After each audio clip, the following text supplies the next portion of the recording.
Hey everyone, so today we have something I've done a few before, but this is the Vibroaxe.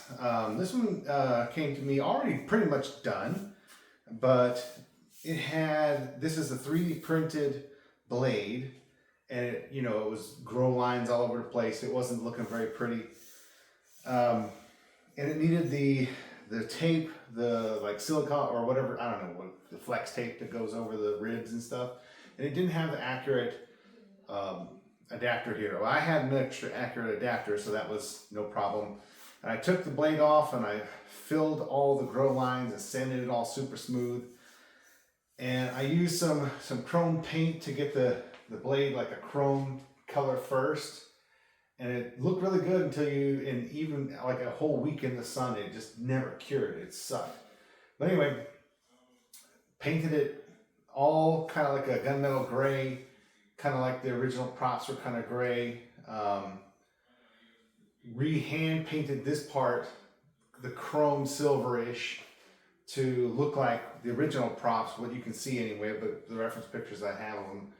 And then kind of weathered it. It's subtle because the weathering on the original is subtle as well.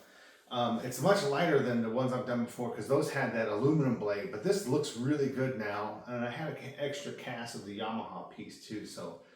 But this looks really good when the blade was really worked. No more grow lines. You can't tell that it's 3D printed, except for the weight.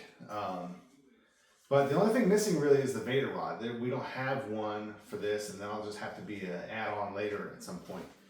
But yeah, so this is the Vibroaxe. I didn't even put this together, but it's got all the accurate parts on it. It's got the hair dryer. Part of this is real, and part of this is cast, I think.